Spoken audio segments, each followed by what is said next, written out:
girl. Okay, so we're trying this again, take 3. So we were talking about the latest Diddy lawsuit that involves Druski, Odell Beckham, and freaking Jaguar, right? So I'm gonna go back. We were like in the beginning stages of the lawsuit, so we're gonna go back. Okay, so I don't know where we left off, but okay. Here we were on line 62. So KK was then told by defendant Diddy to insert what looked like a syringe from a sterile packaging into plaintiff's vagina. KK did as told while assisted by defendant Brandy, and then told Diddy that you were unable to use the IUD because it had prematurely been released from its packaging. Diddy, upset by this, took the syringe from KK and tried inserting it into the plaintiff's vagina. And so KK and Diddy began to argue as defendant. KK continues to advise Diddy that since the IUD had been prematurely released from its packaging, it was no way they could insert it into plaintiff's vagina effectively. After some time, Diddy heeded the advice of KK and removed the syringe from plaintiff's vagina and handed it to KK. Girl, they was about to just have a freak off with this woman. Like, what were y'all about to, like, we know what y'all about to do, but my God. So KK and Brandy then exited residence, leaving the plaintiff alone with Diddy, Shane, and John Doe, who have been named herein. So Diddy then picked up a television remote that was near the plaintiff and violently inserted it into the plaintiff's vagina. Diddy, while violently raping, like our wording, oh my, I said the word now. We shouldn't have to censor. So, whatever. Plaintiff with a television remote told plaintiff that her life was in his hands and that if he wanted to, he could take her and she would never be seen again. Plaintiff began hysterically crying from the threats by Diddy, along with the pain of being violently vaginally R-word by Diddy with the television remote, as well as the lingering pain from the ordeal with the IUD syringe insertion. Diddy then instructed Shane to turn plaintiff on her stomach, seemingly tired of hearing plaintiff's blood-curdling cries. Shane then grabbed the plaintiff by her abdomen and hips and turned plaintiff on her stomach. Diddy then instructed Shane to put a pillow over her head because he didn't want to see her face or hear her cries, and instructed Shane to anally R-word plaintiff. Shane did as he was told by Diddy and began to anally R-word the plaintiff. Diddy then violently R-worded plaintiff. And then Diddy violently raped plaintiff anally after Shane. Doe too then joined Diddy and Shane, and they were taking turns anally R-wording the plaintiff.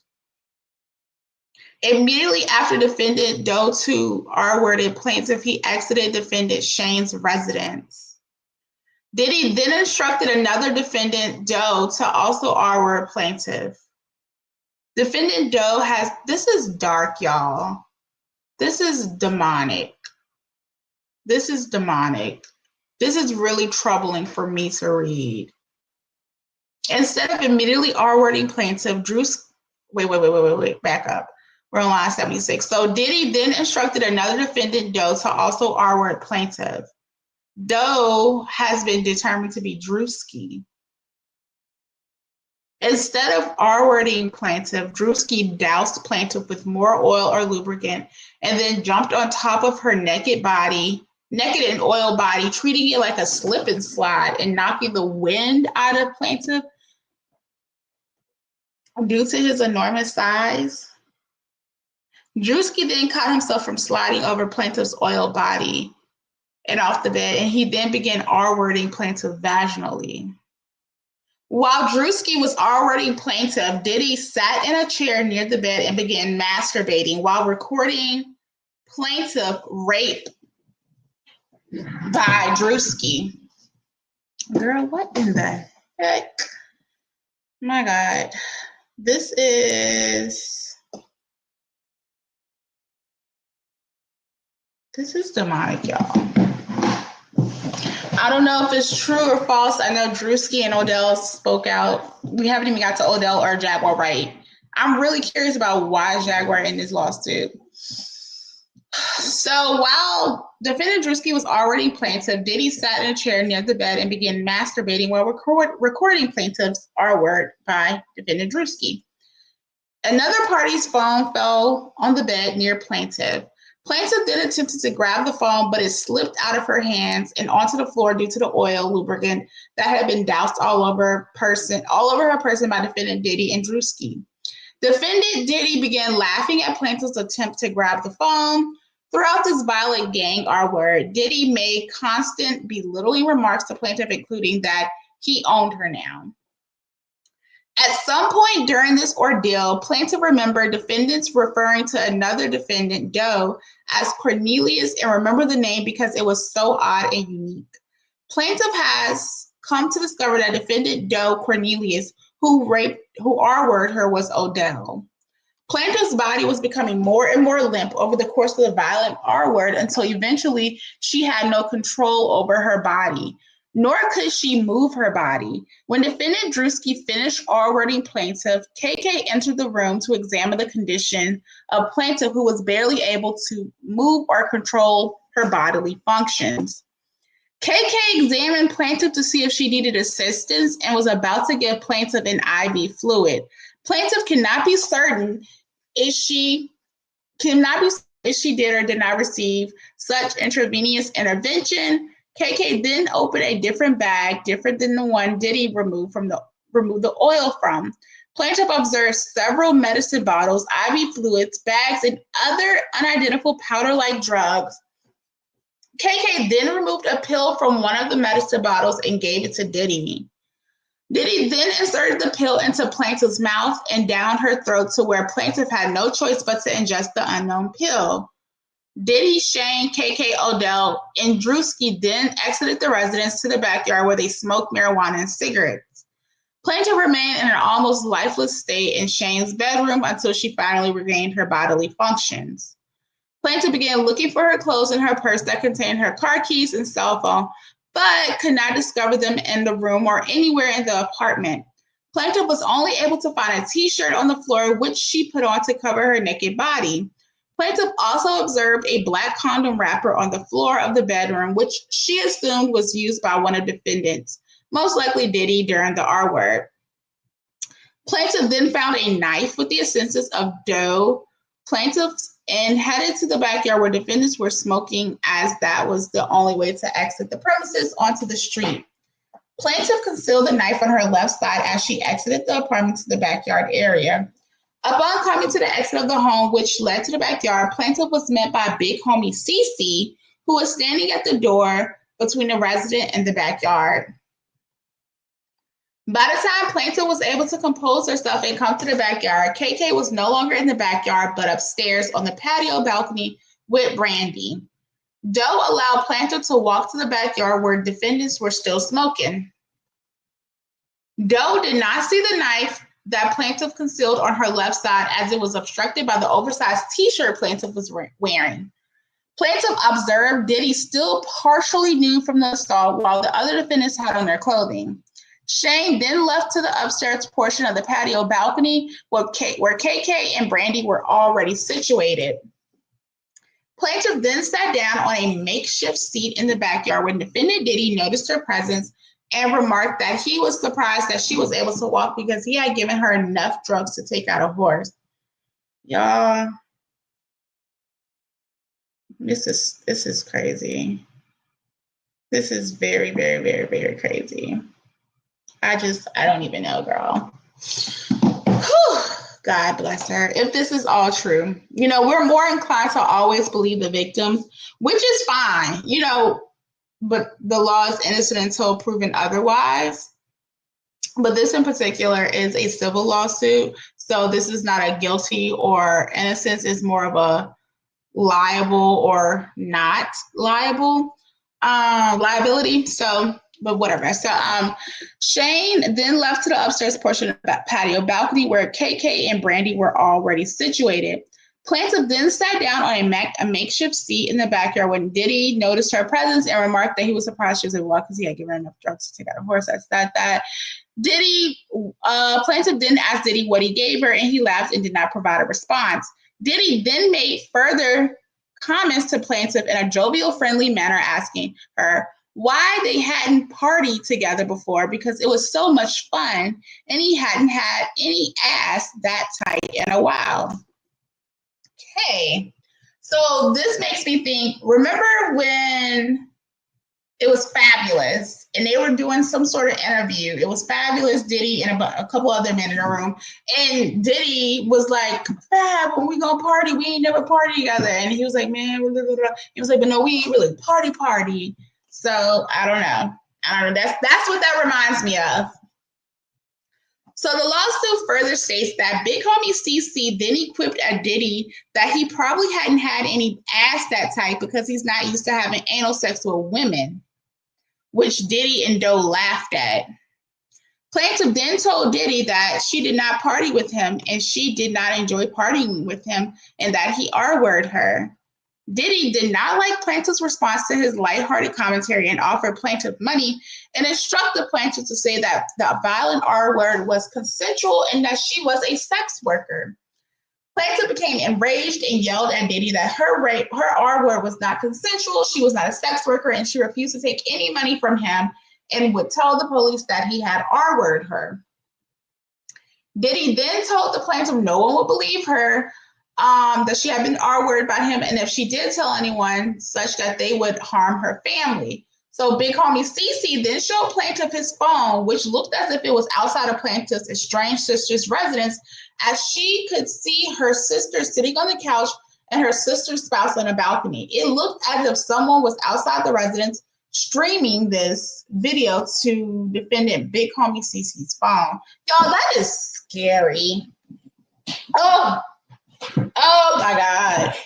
This is scary, y'all. Like, even me talking about this, like, I mean, I'm just a little whatever, but it's just like, it's still very scary because this is a person of power. I don't know, like, we don't know if any of this is true, but the thought that, like, this woman is alleging that she was gang raped, R-word, and even in the midst of all of this, right, she still has the nerve to be able to take up for herself, say how she feels, whatever, go back and forth with Diddy. And then you pull out your phone to show a live stream of my family?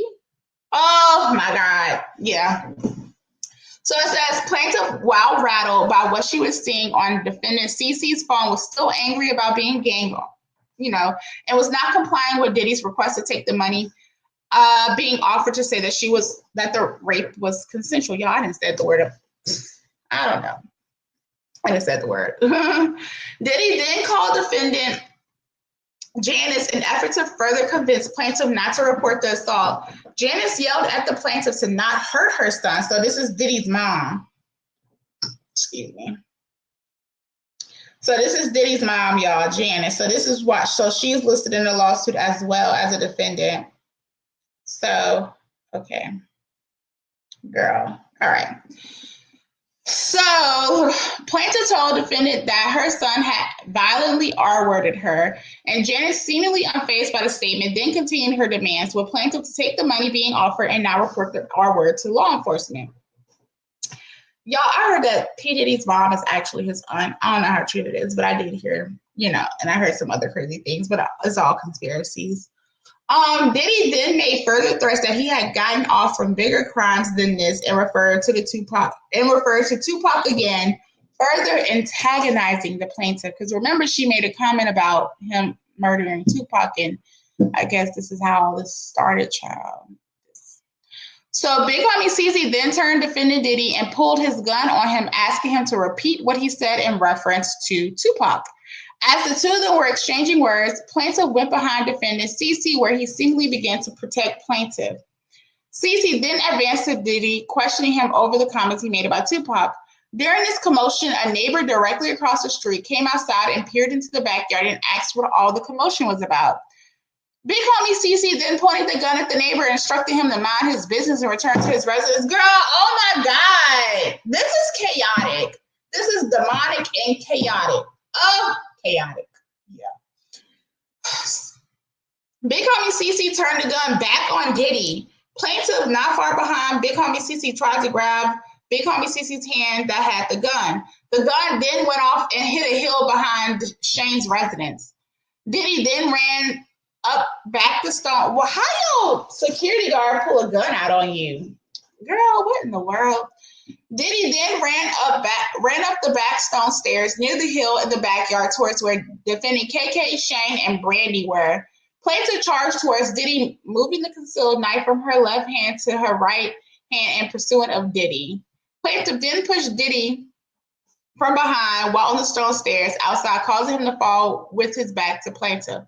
Plaintiff raised the knife in a rage from the events that just transpired and with the intent of driving the knife into Diddy's back when he turned around and began pleading for his life. Plaintiff, shocked to see Diddy acting as a victim, had a moment of clarity and then turned and ran down an outdoor stone staircase back. Yo, what is wrong with my eyeballs? Back out to the backyard escape. Diddy then chased the plaintiff down the stairs and attempted to push her, but she was already at the bottom of the stairs and gained her footing and wielded the knife at Diddy, grazing his abdomen. So she just said, hearing the commotion, KK and Brandy emerged, and defendant KK began administering first aid to Diddy for the injuries caused by the plaintiff. Girl, where does Jaguar Wright get involved in all of this? Oh. Plaintiff tried to make a quick dash for the exit, but it was thwarted by another defendant. After a period of time, Plaintiff was able to abscond from defendant Doe due to his first aid commotion with Diddy and was able to run down the street. Once Plaintiff made it onto the street, she began yelling loudly for someone to call the cops. Doe, who had now caught up with the plaintiff, advised the plaintiff that he was an undercover cop. To this day, plaintiff is unsure of the truth or falsity of that statement. Saying the same neighbor then emerged from the residence asking what was transpiring. Just as plaintiff was attempting to answer, gunshots began firing at plaintiff's direction. Plaintiff fled to a near car where the neighbors were also taking cover and lost sight of Doe. Plaintiff then heard an SUV screeching and speeding, leaving the residence. Plaintiff then entered the home of the neighbor who informed her that he had already called the police. Plaintiff informed that the neighbor,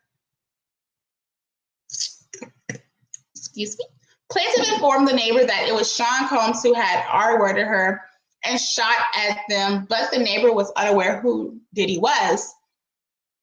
Shortly thereafter, a sheriff from the Contra Costa Sheriff's Department arrived at the neighbor's home. Plaintiff identified the person who arrived at the neighbor's home, posing as Girl, I'm probably mispronouncing this. As the police was actually defendant Peltier. So, girl, y'all got people pretending to be cops. This is just a whole mess and a half. This is a whole mess and a half, y'all. Plaintiff told defendant Peltier, believing he was a sheriff from the local police, she had been violently gang R-worded by Diddy and others, and that she did not have her clothes, phone, purse, cars, or keys.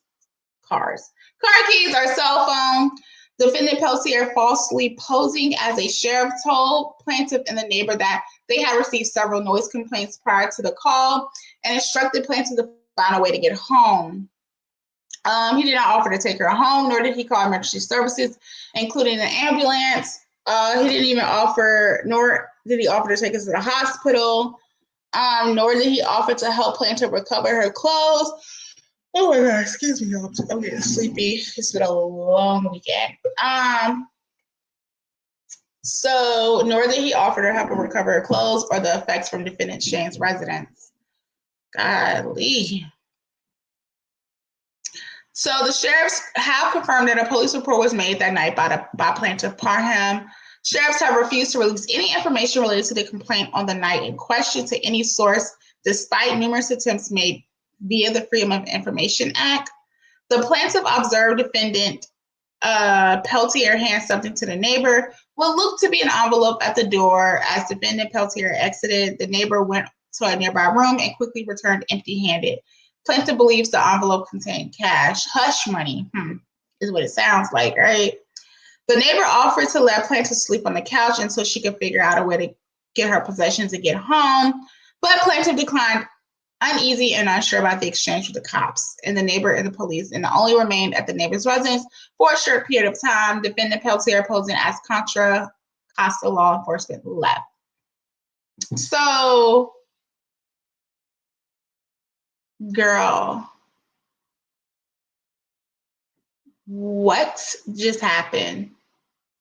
A night of terror. So she did go to the doctor March 26th of 2018, and she got an HIV test or an STD test in fear of contracting some diseases. She continued her life as had told what she believed to the sheriff's department that Diddy R-worded her to no avail. Further, the plaintiff was under the impression if she did continue to say Diddy's name in relation to the assault, she would not be believed and her family would be in danger.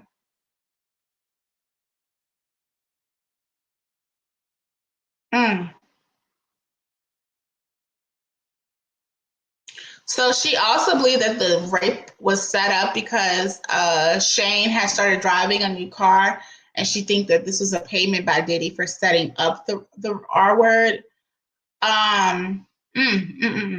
She did a rape kit, ultrasound, x-rays. She was given IV fluids to stabilize. Oh my God. And y'all, they're gonna have to be able to prove all of this. So it's like they put a lot in this, so they're gonna have to produce evidence when they go to trial, if they go to trial. So I'm just gonna skip ahead and go through some things. Because I'm really interested to know, y'all. I'm really interested in knowing, like, how Jaguar Wright got involved. Because I'm like, so wait, girl. So I've skipped ahead. So if you don't like this, I'm so sorry, but I'm trying to find out what's going on because it's a lot. I'm only on like 30 something pages. It's 87 pages. I know they got the prayer, they got the order and all that other stuff. But I just want to know. So the next morning, plaintiffs were restrained and bound by their hands in front and were placed into a vehicle. Plaintiff then saw Jaguar and Helena. Upon information and belief, Jaguar and Helena were in a small sedan. Plaintiff were then transported to a location of plaintiff's brutal assault on Loma Vista Drive by Jaguar. Defendant and Jaguar was the passenger. If they tried to escape or rather she would have to shoot you. What? Helena also warned plaintiff not to throw up her vehicle, saying you better not throw up in my car, get sick. Helena mentioned having two partners as backup who are bounty hunters.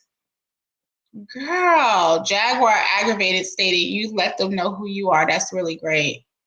Plaintiff attempted to make conversation with Helena, which she meant she was a safe person. Girl. Defendant Jaguar discussed with defendant Helena how the party started the first Black-owned network. They believe it to be revolt. But why? Y'all, we're going to have to come back and further discuss. Because I ain't know what's going to be all of this. This is crazy. So Jaguar took her back to meet P. Diddy.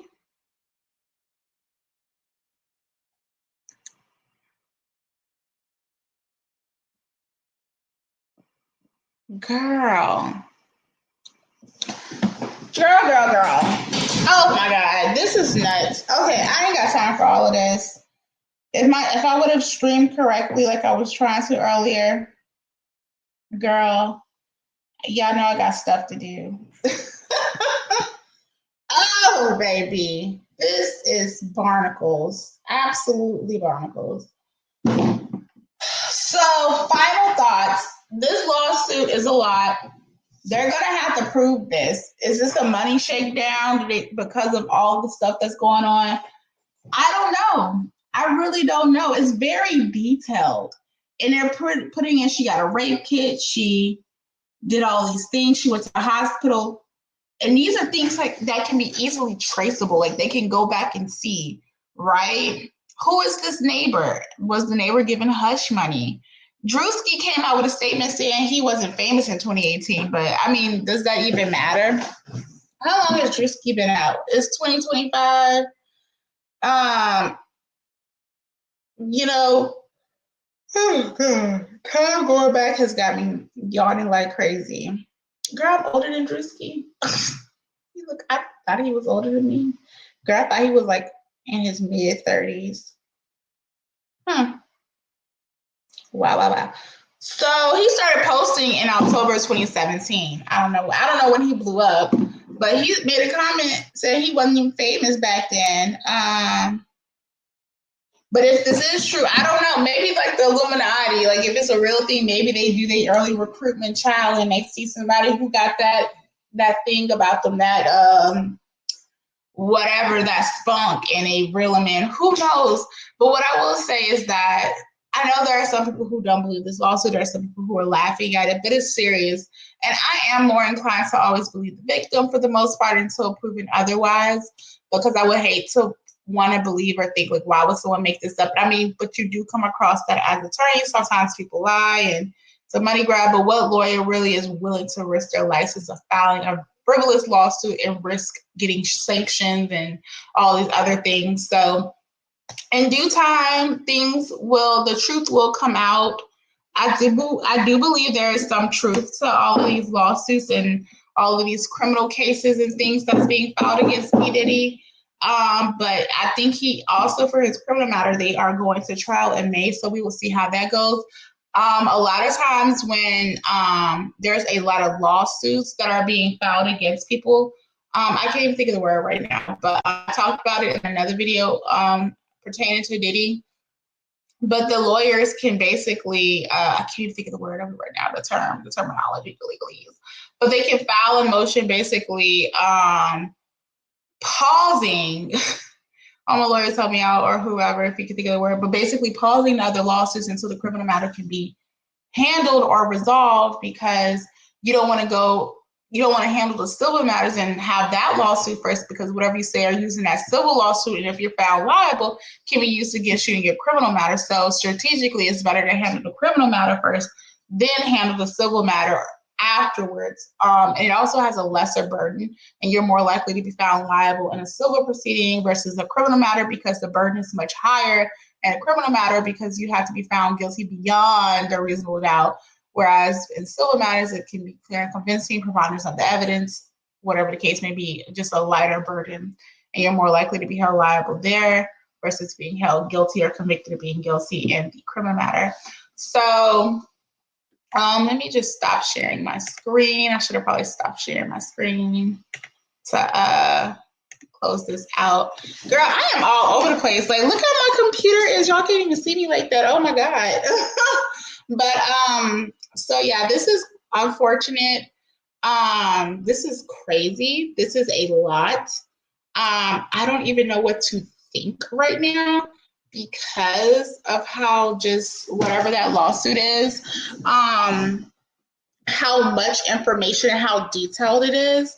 But you never know. It could be, but I'm going to be more inclined to believe the victim. And I know some people are like, at this point, we not really believe in all of these lawsuits, which that, Tony Busby, Jay-Z lawsuit thing, a lot of people didn't believe that. I just didn't know what to expect. A lot of people were like, oh, see, Sloan was right.